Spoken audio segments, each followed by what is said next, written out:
નમસ્કાર મિત્રો ગુજરાતમાં ચોમાસાની શરૂઆત થઈ ચૂકી છે, પરંતુ ધાનેરા ભાજપમાં ભયંકર ઉકળાટ જોવા મળી રહ્યો છે. તાલુકા પંચાયતના પ્રમુખ પ્રભુજી રાજપૂતે રાજીનામું ધરી દીધું છે. ધાનેરા તાલુકા પંચાયતના પ્રમુખનું રાજીનામું શું માંગવામાં આવ્યું હતું કે પછી પ્રભુજીએ સામેથી જ આપી દીધું છે રાજીનામું? શું ભારતીય જનતા પાર્ટીમાં ચોરી કરવી ગુનો નથી, પરંતુ ચોરી કર્યા બાદ શું પકડાય જેવું ગુનો છે? વિસ્તારથી વાત કરું તો ધાનેરા ભારતીય જનતા પાર્ટી, ત્યાંનું રાજકારણ અને ત્યાંના તાલુકા પંચાયતના પ્રમુખ પ્રભુજી રાજપૂત ખૂબ ચર્ચામાં છે. ભારતીય જનતા પાર્ટીએ તેમનું રાજીનામું માંગી લીધું હોય તેવી ચર્ચાઓ વહેતી થઈ છે. તેની પાછળ એક કારણ મહત્વનું ગણવામાં આવે છે. કહેવામાં આવે છે કે સોશિયલ મીડિયામાં વાયરલ થયેલો વિડીયો અતિ મહત્વનો સાબિત થયો. આ વિડીયોમાં કટકીની વાત છે.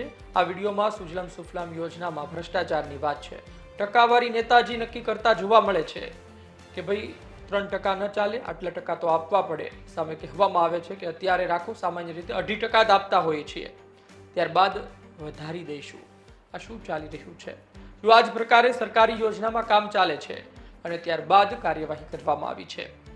પ્રભુજી રાજપૂત નો કથિત વિડીયો જે થોડા દિવસો પહેલા વાયરલ થયો હતો, સાંભળો તેમાં શું કહેવામાં આવી રહ્યું છે, જવાબ શું મળી રહ્યો છે. હા, જય માતાજી. આવો આવો, મજામાં. એક કામ થઈ ગયો હતો અને પછી તમને યાદ આવ્યા, મેં કીધું મળતો જ જવું. હવે હું પાલનપુર ગયો તો સુજલામ સુફલામ જળ યોજના, એમાં જે બીજા નંબરનું ધાનેરા વાછડા. હા, વાછડામાં મહાદેવ ફાઉન્ડેશન. મહાદેવ ફાઉન્ડેશન. એટલે તમારી કંપનીમાં ફાઉન્ડેશન એમ ને? હા, મહાદેવ ફાઉન્ડેશન માં આ ટેન્ડર આપણે 40 ના રેશિયામાં આપણે ભર્યું હતું. અચ્છા. એમાં એમાઉન્ટ છે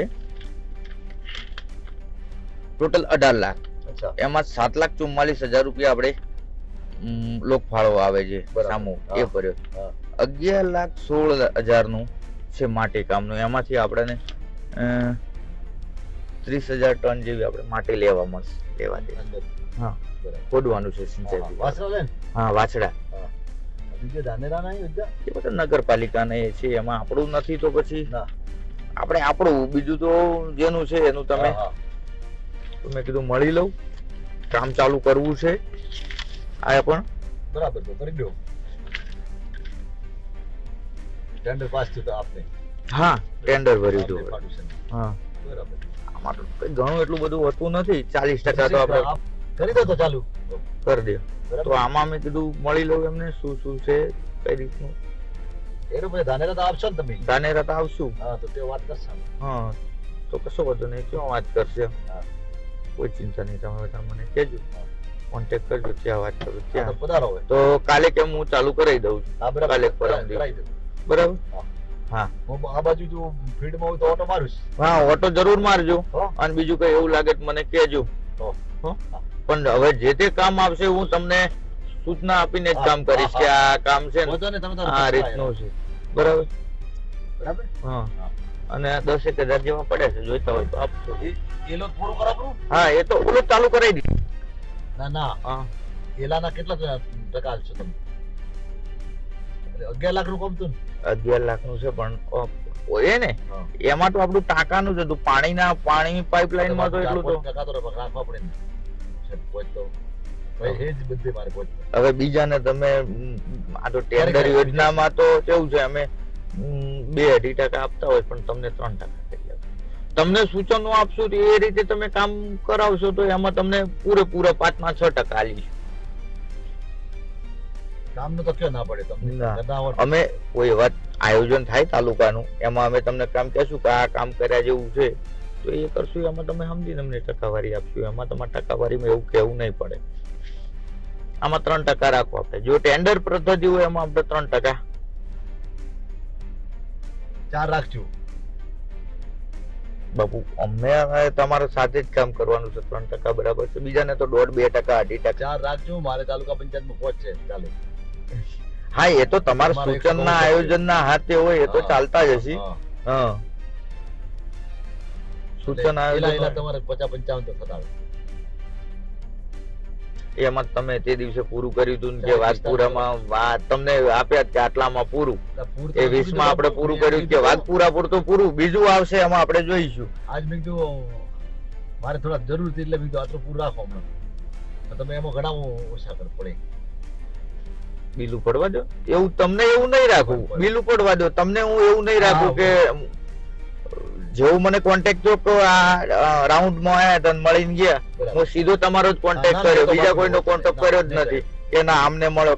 સીધા તમારા જોડે તમારો જે વિષય હોય, મારો જે વિષય હોય, એકબીજાને આપણે સીધા મળે તો એમાં ઘણી મજા આવે. પણ બીજા કરે તો અમે તો તમે તો ઘરના હોય ને હા. આપણે તો મોટો રાજપૂત અને બધા. હા, અને બીજું તમને સૂચન આપ્યા છે. હા સરપંચ આવો, બસ ઘરે ઉભા. હા આવો. બીજા સૂચન તમને એવા કઈ આપ્યા જેવા હશે તો હું આપીશ.